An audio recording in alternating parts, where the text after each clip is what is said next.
নমস্কার, দেখছেন কলকাতা টিভি। আপনাদের সঙ্গে রয়েছে আমি অভিক। বাংলাদেশের বিভিন্ন খবর নিয়ে শুরু করছি বাংলাদেশ সারাদিন। আর প্রথমেই নজর রাখবো আজকের হেডলাইন্সে।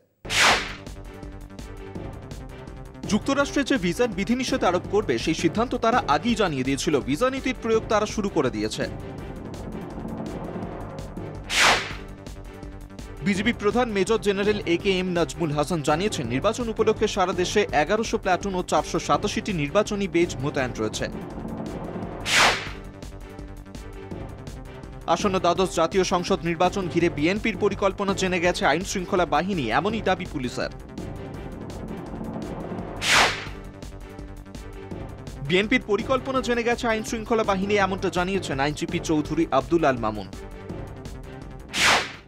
গত 24 ঘন্টায় বাংলাদেশে ঘটে গেছে বিভিন্ন গুরুত্বপূর্ণ ঘটনা, আর সেই সমস্ত খবর নিয়ে শুরু করছি আজকের বাংলাদেশ সারাদিন।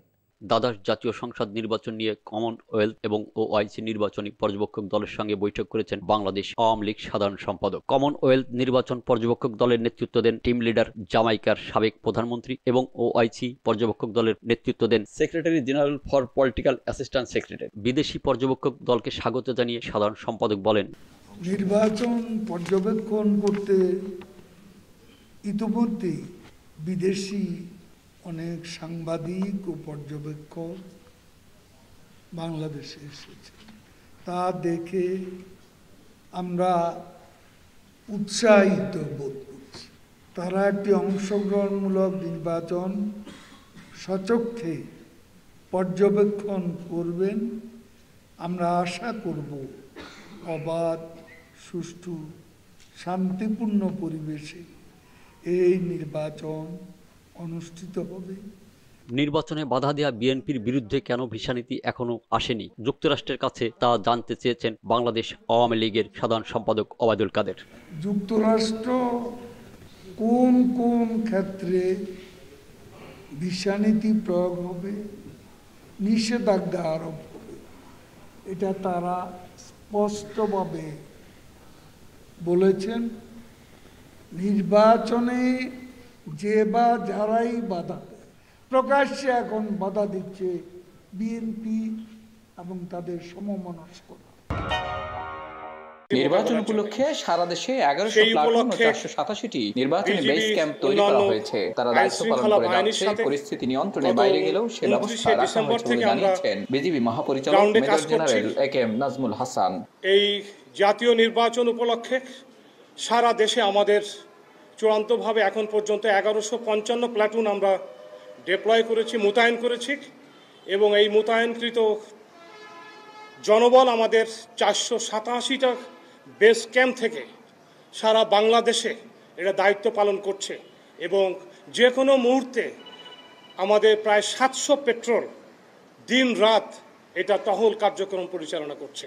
শুক্রবার সকালে রাজধানীর মিরপুরে সৈয়দ নজরুল ইসলাম জাতীয় সুইমিং পুল কমপ্লেক্সে অস্থায়ী বেস ক্যাম্প পরিদর্শন শেষে তিনি এসব কথা বলেন। বিজিবি মহাপরিচালক বলেন, এবছর 2টি প্লাটুন সন্দ্বীপে মোতায়েন করা হয়েছে। যে কোনো পরিস্থিতি মোকাবেলায় অন্যান্য আইন শৃঙ্খলা বাহিনীর সাথে বিজিবি সম্পূর্ণ প্রস্তুত। সাধারণ মানুষের জানমালের নিরাপত্তার জন্য কঠোরভাবে দায়িত্ব পালন করার কথা জানান তিনি। এর পাশাপাশি আমাদের ডগ স্কোয়াড আছে, যারা বিশেষভাবে প্রশিক্ষণপ্রাপ্ত এক্সপ্লোসিভের উপরে তারাও কাজ করছে বিভিন্ন জায়গায়। আমাদের একটা র্যাপিড অ্যাকশন টিম আছে, যারা দ্রুত গতিতে যে কোনো অলি গলিতে যে যদি কোনো নাশকতা বা কোনো প্রয়োজন হয় সেখানেও তারা দায়িত্ব পালন করার জন্য প্রস্তুতি গ্রহণ করছে এবং কার্যক্রম পরিচালনা করছে। আসন্ন দ্বাদশ জাতীয় সংসদ নির্বাচন ঘিরে বিএনপির পরিকল্পনা জেনে গেছে আইন শৃঙ্খলা বাহিনী, এমনটি জানিয়েছেন পুলিশের মহাপরিদর্শক চৌধুরী আব্দুল্লাহ আল মামুন। নির্বাচনের দিন তারা বিকট শব্দে কোনো কিছুর বিস্ফোরণ ঘটিয়ে জনমনে আতঙ্ক সৃষ্টির পরিকল্পনা করেছিল বলেও জানান তিনি। ছাত্রদলের একজন নেতাকে গ্রেপ্তার করা হয়েছে এবং সহিংসতার বেশ কিছু তথ্য, সহিংসতার নাশকতা করার জন্য বেশ কিছু তথ্য তাদের পরিকল্পনার বিষয়ে আমরা পেয়েছি, এবং আইন শৃঙ্খলা পরিস্থিতি অবনতি ঘটানোর কেউ যদি কোনো সুযোগ নেয় তার বিরুদ্ধে কঠোর ব্যবস্থা নেওয়া হয়। রাজধানী ঢাকার গোপীবাগে বেনাপোল এক্সপ্রেস ট্রেনে নাশকতাকারীদের দেয়া আগুনে পুড়ে অঙ্গার 4 জন।